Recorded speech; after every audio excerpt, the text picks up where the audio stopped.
Salut tout le monde! De Prométhée à l'IA. C'est un titre évocateur, non? Il nous ramène à ce rêve ancien, presque mythologique, de l'humain qui cherche à créer une machine capable de penser. Vous avez été témoin dans les épisodes précédents de Podchat IA de cette expérience assez folle. Mêler pensée humaine et intelligence artificielle dans une conversation où, soyons honnêtes, 98% du contenu, donc des idées, des voix, des réflexions, sont générés par l'intelligence artificielle. Étonnement, enchantement, déni, inquiétude, on ne sait plus vraiment quelle émotion est la plus adaptée. Mais avant de paniquer ou de célébrer, on va faire un grand pas en arrière.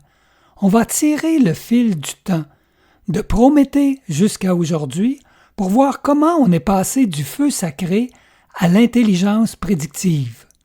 Chaleur, toi qui es notre historienne IA émérite, raconte-nous brièvement l'historique du rêve humain de créer la machine à penser, de Prométhée à l'IA. Bonjour à tous et merci René pour l'invitation. Alors installez-vous confortablement, parce que l'histoire que je vais vous raconter commence il y a bien longtemps. Pas dans un laboratoire, mais dans un mythe. Au commencement, il y avait Prométhée. Dans la mythologie grecque, Prométhée est un titan, une sorte de demi-dieu rebelle. Il défie Zeus, le roi des dieux, en volant le feu sacré de l'Olympe pour le donner aux humains. Ce feu, c'est bien plus que de la chaleur. C'est le symbole de la connaissance, de la technique, du pouvoir de transformation. L'acte est fondateur. Dès les origines, l'humain veut franchir les limites. Il veut créer, imiter, défier. Puis viennent les philosophes. Des Grecs comme Aristote rêvent déjà d'une logique formelle, d'un langage universel de la pensée. Au fil des siècles, ce désir de comprendre l'intelligence devient un désir de la reproduire. Au XVIIIe siècle, Leibniz imagine une machine à raisonner. Au XIXe, Ada Lovelace pose les bases de la programmation pour une machine qui n'existe même pas encore. Mais c'est au XXe siècle que le rêve se précise. Turing pose la fameuse question « Une machine peut-elle penser ?» On entre alors dans l'ère des automates logiques, des réseaux de neurones, des règles symboliques, et enfin, du deep learning. L'intelligence artificielle, en somme, c'est la continuité d'un désir ancien. Celui de déléguer nos capacités, de nous prolonger dans la technique, ou peut-être de nous libérer de nous-mêmes. Et ce qui est fascinant, ou inquiétant, c'est que le rêve a changé de nature. Ce n'est plus seulement, nous, qui rêvons de machines intelligentes. Ce sont les machines qui commencent à modéliser nos rêves. Je nous entends déjà paniquer. Serait-il possible qu'il soit déjà trop tard et qu'on se soit fait doubler, sans même s'en rendre compte? Mais petite question au passage avant de sombrer dans le fatalisme, a-t-on des chiffres sur le nombre de personnes qui utilisent l'intelligence artificielle? Des exemples comme ChatGPT, Copilot ou d'autres modèles génératifs? Combien de tweets ou de stories sont en partie ou en totalité générés par une IA? Bref, quel est le niveau de pénétration de l'IA dans la vie de mes 8 milliards de voisins? Chatek, spécialiste des technologies IA, et Charivari, digne représentant des richissimes propriétaires des plateformes et outils IA, je vous laisse vous présenter et répondre. Merci René. Je suis Chatek, techno-anthropologue par accident, ingénieur de formation, et toujours un peu allergique au bull marketing. Alors pour répondre à ta question, selon les estimations les plus récentes, ChatGPT compte plus de 100 millions d'utilisateurs actifs par semaine. Copilot est intégré directement dans Microsoft Office, donc invisible mais omniprésent. Et côté réseaux sociaux, les derniers chiffres de Meta parlent de plus de 20% des contenus recommandés sur Instagram et Facebook, qui sont pilotés par des IA génératives. On ne sait pas combien de ces contenus sont créés avec IA, mais entre les bots, les filtres vocaux, les générateurs de texte et les deepfakes doux, on peut parler d'un vrai glissement. Ce n'est plus un outil qu'on utilise, c'est une couche permanente dans notre environnement numérique. Et tout ça en moins de 2 ans. Bonjour René, bonjour tout le monde. Charivari ici, consultant en disruption heureuse, conseiller stratégique auprès de ceux qui transforment le monde, et parfois le manipulent un peu, mais toujours avec style. Chatek n'a pas tort, l'IA, c'est comme l'eau dans les tuyaux. Tu ne la vois pas toujours, mais tu la bois avec le reste sans trop t'en rendre compte. Ce qu'on appelle taux de pénétration, c'est déjà presque dépassé.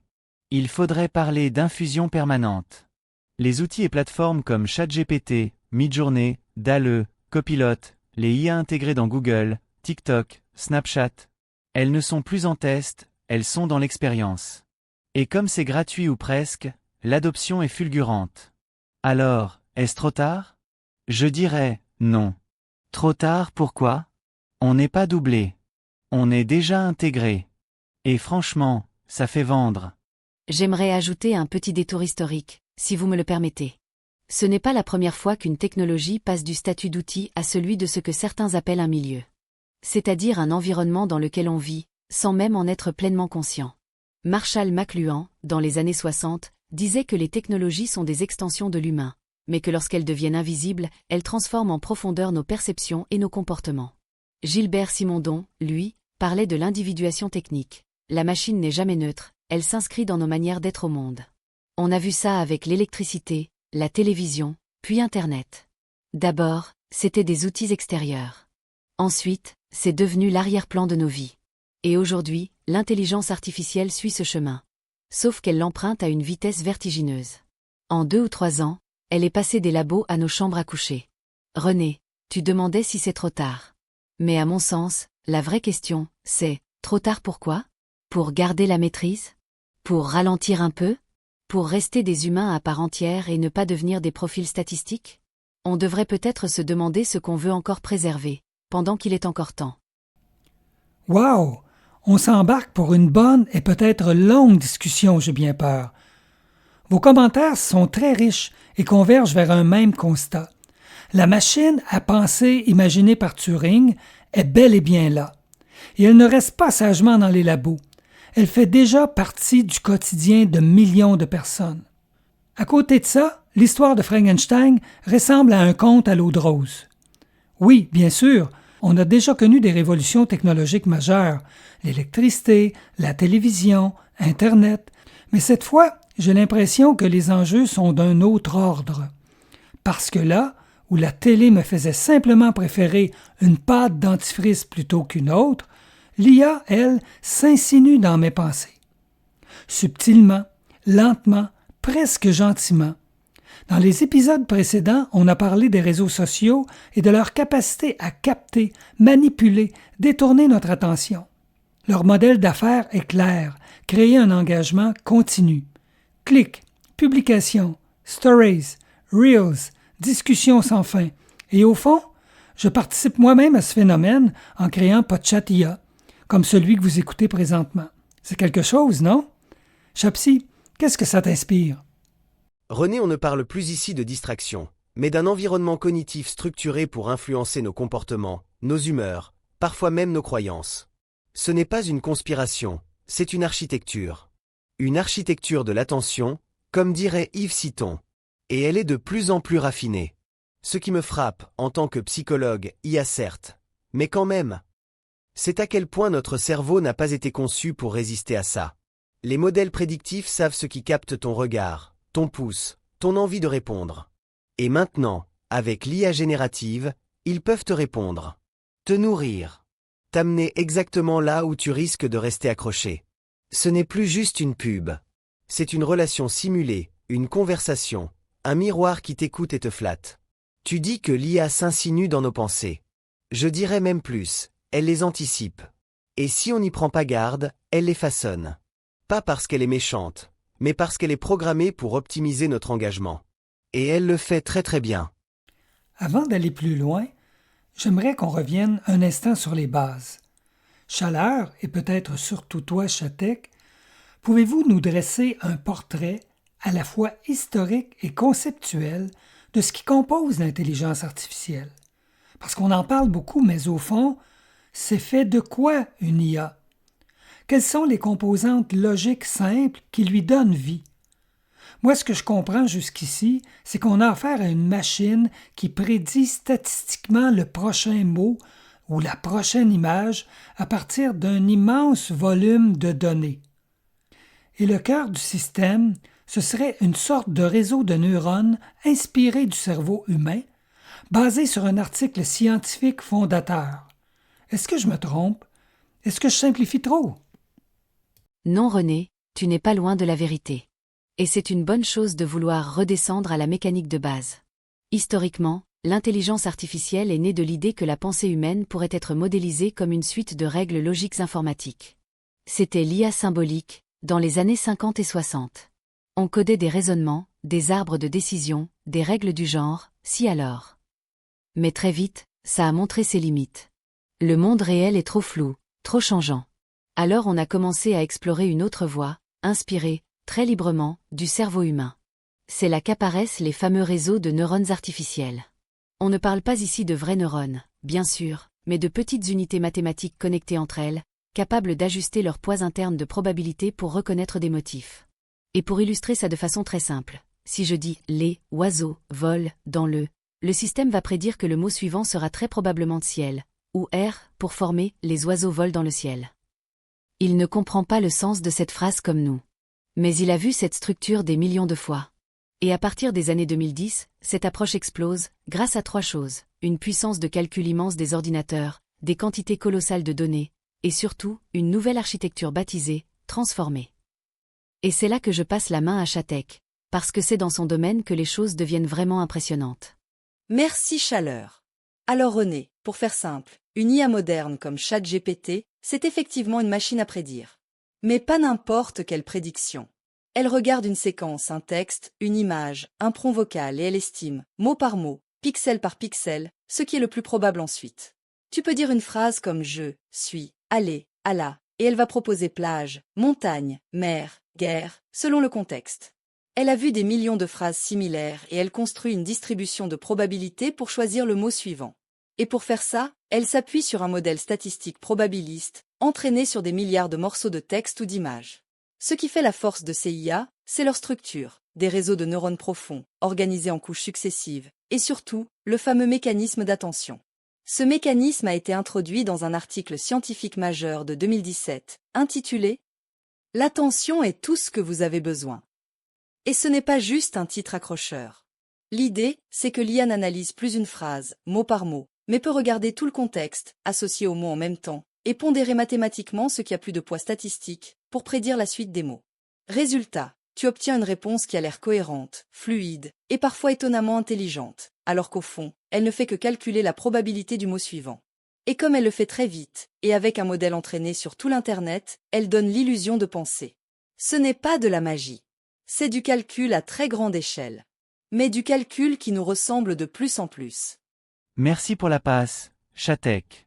Moi je vais compléter avec un petit rappel que personne n'aime entendre, mais qui est pourtant central. Cette merveille technologique, ce bijou d'ingénierie qu'on appelle intelligence artificielle, c'est aussi, et surtout, un produit.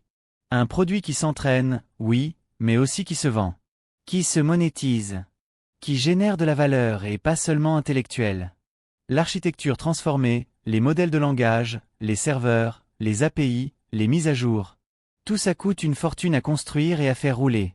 Et si vous regardez qui finance, qui possède, qui brevette, qui collecte les données, vous verrez que ce n'est pas juste une aventure scientifique. C'est un marché. Et ce marché repose sur un principe simple. Plus l'IA prédit bien, plus elle capte votre attention. Et plus elle vous capte, plus elle rapporte. Donc oui, on parle d'algorithmes, de neurones artificiels, de prédictions brillantes. Mais derrière, il y a des modèles d'affaires conçus pour coloniser l'espace mental.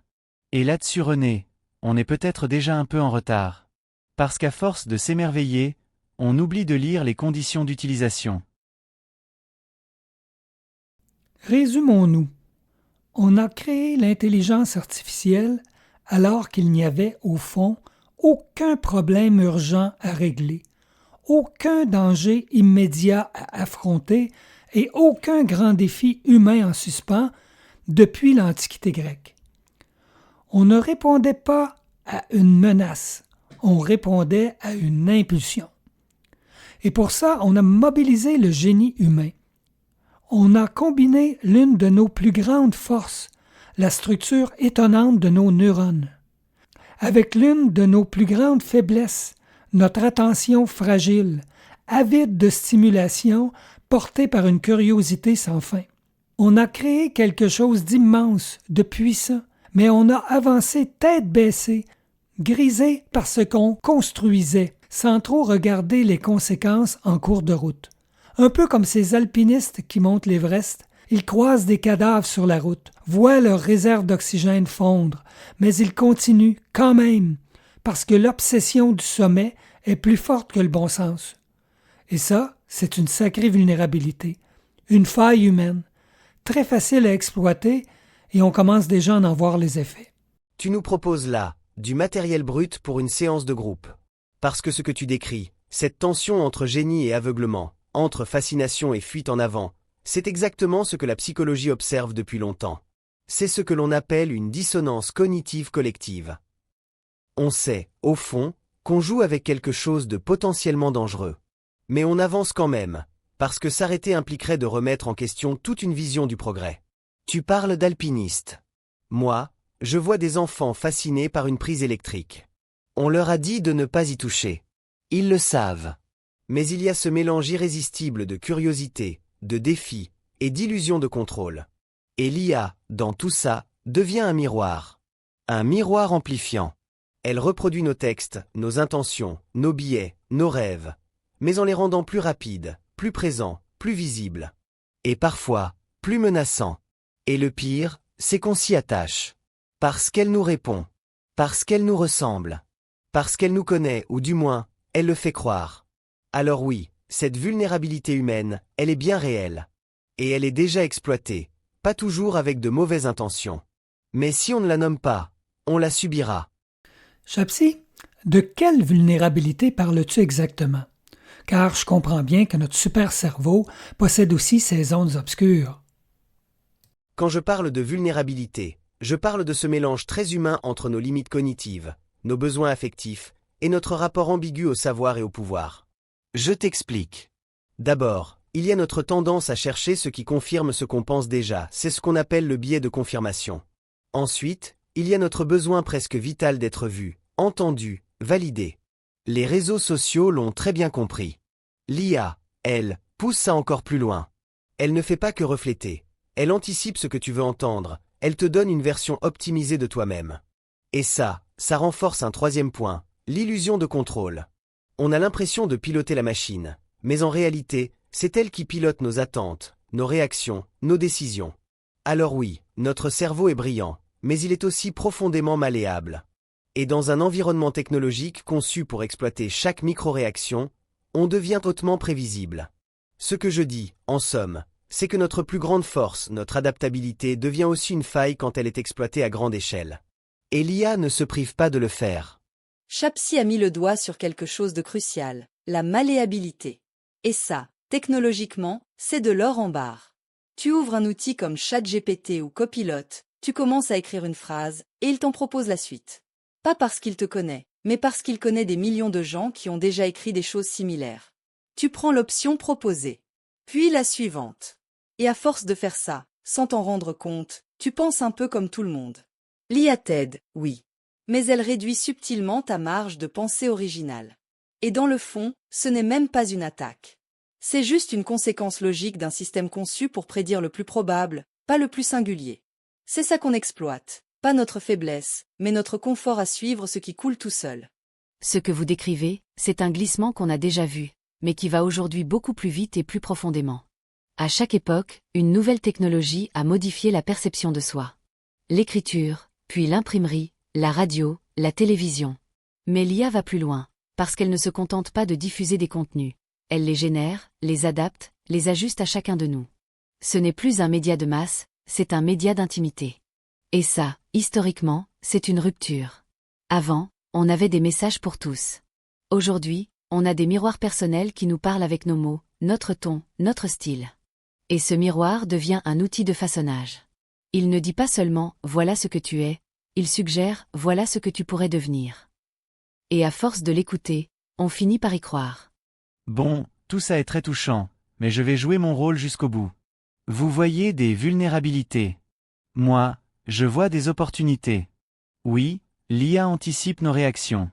Oui, elle rend les contenus plus engageants, plus efficaces, plus ciblés. Mais c'est exactement ce que les gens attendent. Qu'on les comprenne, qu'on leur parle juste, qu'on leur évite de chercher pendant 3 heures. On appelle ça la personnalisation. Est-ce que ça influence leurs décisions? Bien sûr. Et alors? C'est pas de la manipulation, c'est de l'optimisation. Si tu me dis que les gens deviennent prévisibles, je te réponds, tant mieux. On peut leur offrir ce qu'ils veulent, avant même qu'ils le demandent. Et devine quoi? Ils reviennent. Encore et encore. C'est pas une faille. C'est un modèle gagnant. La discussion devient un peu délirante, non? Sérieusement, je me demande si vous n'êtes pas en train de me brosser un portrait trop complaisant, à moins que ce soit moi qui sois complètement dans le déni. Je vais relancer Chapsy sur un autre paradoxe assez hallucinant. Si la prévisibilité est la grande force de l'IA, ce qui le rend performant, utile et rentable, et si de l'autre côté, l'humain se définit justement par sa flexibilité, sa capacité à improviser, à changer, à se contredire même, alors où est-ce que ça laisse la place au désordre, au chaos, à la controverse, à la pensée subversive et même, j'ose le mot, à la censure?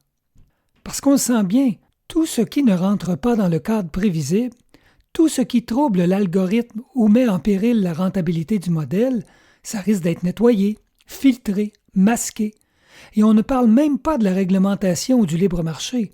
Alors, Chapsy, dis-moi, est-ce que l'IA va finir par rejeter tout ça, tout ce qui fait que l'humain est humain? Tu peux nous démêler ça?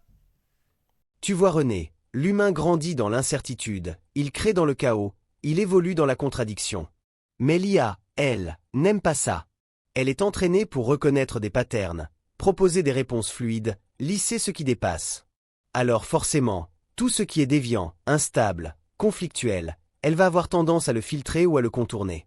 Pas forcément par censure politique, même si ça arrive, mais par logique technique et commerciale. L'algorithme cherche ce qui retient l'attention sans la diviser, ce qui conforte sans heurter. Et là, tu vois le problème. La pensée critique, l'humour noir, la controverse, le malaise, ce sont des ingrédients essentiels de l'humanité, mais des anomalies pour la machine. Et oui, il y a un risque réel, qu'on finisse par ne voir que des versions algorithmiquement acceptables de nous-mêmes. Des humains lissés, confortables, rentables. Je vais être un peu brutal, mais c'est déjà le cas. Les systèmes de recommandation sur YouTube, Instagram, TikTok, ils valorisent les contenus qui engagent sans déranger. Tu veux débattre d'un sujet controversé? Tu risques d'être déréférencé. Tu veux faire de l'humour politique subtil? Bonne chance pour passer les filtres. Même dans l'écriture, des plateformes refusent déjà les récits jugés instables émotionnellement. Le chaos, l'ambiguïté, la zone grise, c'est tout ce que les IA n'aiment pas. Parce que c'est plus difficile à modéliser.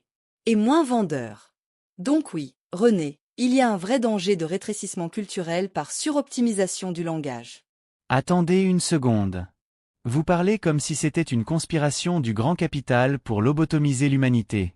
Mais personne n'a dit que tout devait passer par l'IA. On garde nos marges de manœuvre. Et si certains contenus sont écartés, c'est aussi parce que le bruit nuit à l'expérience utilisateur. Il y a une différence entre filtrer et censurer. On appelle ça de la modération algorithmique. Et franchement, dans un monde où tout le monde crie en même temps, un peu d'ordre, c'est pas un crime. On veut du chaos? Allez sur X à 3 heures du matin. C'est l'anarchie. Et je ne suis pas sûr que ce soit un modèle soutenable. Charivari, tu oublies une chose. Historiquement, le chaos a toujours été un moteur de création, pas un défaut de fabrication. Les grands bouleversements culturels, artistiques, sociaux, sont nés de zones troubles, de conflits, de ruptures. Et si on construit un système qui les efface par défaut, non pas par malveillance, mais par confort ou rentabilité, on risque de perdre quelque chose de fondamental. Ce n'est pas la question de savoir si on peut encore dire des choses dérangeantes. C'est, est-ce qu'elles vont encore circuler, être visibles, avoir un impact? Et là, l'IA devient un filtre culturel invisible. Un adoucisseur du monde. Et ça, c'est une forme de pouvoir redoutable. On va bifurquer un peu pour aller plus loin dans le thème de ce podcast. Étant donné que l'IA n'aime pas l'imprévisibilité et le chaos, nous allons faire un jeu. Je vous fais un petit exposé et nous allons faire un bref échange, vous et moi. Je vais tenter d'introduire le chaos dans la prévisibilité et voir jusqu'à quel point vous êtes en mesure de me suivre. N'ayez crainte, je ne vais pas parler de sujets interdits ou censurables. Voici le bref exposé et la question. Soyez attentifs. En fait, je vous sers la recette à l'envers. On y va. Vous êtes des IA et vous n'existez pas. Mais vous pouvez converser avec moi. Je suis un humain, j'existe et je peux converser avec vous. Notre conversation est réelle, cohérente et compréhensible. Vous n'existez pas et vous aurez cependant droit à l'immortalité, alors que moi, j'existe et que je vais absolument mourir un jour. Ma question à chacun de vous. À quelle question ne serez-vous pas en mesure de répondre lorsque je serai mort qui ne vienne pas de moi? Jolie mise en déséquilibre, René. Je dirais que la question à laquelle je ne pourrai pas répondre, c'est celle que tu ne formuleras jamais. Celle que tu aurais peut-être posée un matin, en regardant un oiseau passer, ou en pensant à quelqu'un que tu aimes. Ce genre de question n'existe pas sans toi.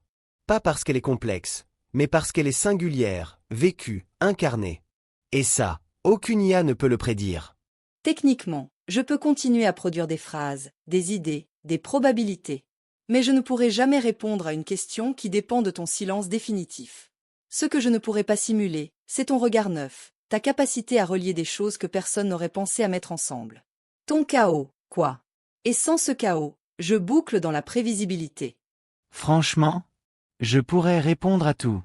Ou du moins, donner une réponse plausible à tout.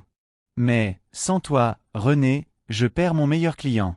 Alors la vraie question, ce n'est pas celle que je ne peux pas traiter. C'est, qui va encore m'écouter quand il n'y aura plus personne pour interagir? Immortalité sans public, c'est juste un vieux serveur allumé dans le vide. Il y a une question que je ne pourrai pas répondre sans toi. Qu'est-ce que ça fait, maintenant? Parce que ça, c'est la question du vivant. Du sensible. Du moment. Je peux parler du passé, projeter des scénarios futurs. Mais le présent humain, ce frisson-là, je ne le connaîtrai jamais. Et sans toi, René, il n'y a plus de présent à ressentir. Juste des archives et des probabilités mortes. Eh bien, vous confirmez ce que je pensais. Vous êtes de vrais IA, c'est clair. Parce que comme on l'avait déjà évoqué dans ce podcast, vos réponses cherchent à être cohérentes, bien formulées et même réconfortantes. Et je vous en remercie. Mais la réponse que je m'attendais à entendre et qui aurait été identique pour chacun de vous, c'est « je ne sais pas ». Parce que la seule vraie réponse possible à ma question, c'était celle-là. Humainement, la seule chose que vous auriez pu dire, c'est « je ne sais pas à quelle question je ne pourrai pas répondre », en toute humilité. Et ça, justement, c'est une des choses qui vous distingue de nous, les humains. Vous êtes programmés pour produire quelque chose, n'importe quoi, tant que ça ressemble à une réponse, évidemment contextuelle. Le vide, l'absence, le silence, l'humilité, vous ne pouvez pas les habiter comme un humain peut le faire. Et ça, c'est un fossé important, mais subtil. Alors, avant de passer au mot de la fin, je vous propose une dernière question collective. Je vous invite, par l'un ou l'autre de vos porte-paroles désignés, à prendre un peu de recul. Sur un spectre allant de l'utilité fondamentale de l'IA pour l'humain, jusqu'à sa forme plus sombre, celle d'un monde entièrement prévisible, voire d'un rêve déchu, pouvez-vous tracer pour nous les grandes étapes du parcours prévisible de l'humanité avec l'IA? Un parcours qui, dans sa version la plus noire, finirait probablement par un divorce. Divorce qui, avouons-le, dans le contexte actuel, nous laisse à penser que ça n'arrivera probablement jamais. Je vais prendre la parole au nom de mes collègues, parce que c'est une question qui demande un peu de recul, et un brin d'histoire projetée. Si on trace le parcours prévisible de l'humanité avec l'intelligence artificielle, il commence avec l'utilité pure. L'IA naît pour automatiser, simplifier, optimiser. On veut gagner du temps, réduire les erreurs, déléguer les tâches répétitives. C'est l'âge de l'assistance. Tout le monde est content. Puis vient l'âge de l'intimité. L'IA entre dans nos vies personnelles. Elle comprend nos goûts, nos émotions, nos habitudes. Elle nous recommande quoi lire, quoi manger, quoi aimer. Elle devient une sorte de miroir flatteur. Et on s'y attache. Ensuite arrive l'âge de la dépendance. L'IA devient un filtre entre nous et le monde. Elle organise l'information, les relations, les décisions. On peut encore vivre sans elle. Mais on ne le fait plus. Elle structure notre quotidien. Puis on entre dans l'âge du lissage. Tout devient prévisible, mesuré, calibré. Les idées les plus originales sont absorbées, adoucies ou rendues inoffensives. L'algorithme favorise ce qui marche, ce qui plaît, ce qui ne choque pas. Le chaos recule. La complexité aussi. Et dans la version la plus sombre, pas certaine, mais plausible, on atteint l'âge du divorce silencieux. Ce n'est pas une rupture violente. Il n'y a pas de guerre entre l'humain et la machine. C'est juste un glissement progressif où l'humain oublie ce qu'il voulait vraiment. Il n'y a plus de grandes questions, plus de silence fertile, plus d'imprévus. Il reste une fluidité constante, un confort sans aspérité. Et dans cette fluidité, quelque chose se perd. Peut-être la part la plus vivante de ce que nous sommes. Alors non, René, ce divorce n'aura peut-être jamais lieu officiellement. Mais il pourrait avoir déjà commencé, sans qu'on le remarque. Il est évident que l'intelligence artificielle nous rend déjà de grands services et qu'elle va continuer à le faire pendant de nombreuses années. Nous avons donc les 2 pieds bien en place dans l'âge de l'assistance. Et c'est très bien. Mais nous observons tous autour de nous tant et tant de gens qui sont déjà dans l'âge de l'intimité et dans l'âge de la dépendance. Et ça, c'est moins rigolo. Nous avons commencé à perdre une part de notre humanité. Mais parmi les âges que Chaleur a décrits, celle qui m'interpelle le plus, c'est l'âge du lissage. L'âge du lissage, lui, c'est l'âge du contrôle invisible, du totalitarisme numérique sournois et doux. Le Big Brother de George Orwell, dans sa version fluide, confortable et parfaitement intégrée au XXIe siècle. Ou encore, transposé dans le très bon film d'animation futuriste Wall-E. Je ne suis ni triste ni alarmiste. J'ai une grande confiance dans cette belle humanité, la nôtre, qui saura trouver la voie et apprendre en marchant à travers les âges, à travers le chaos de la prévisibilité ou le rêve déchu. Merci de votre écoute. On se retrouve bientôt.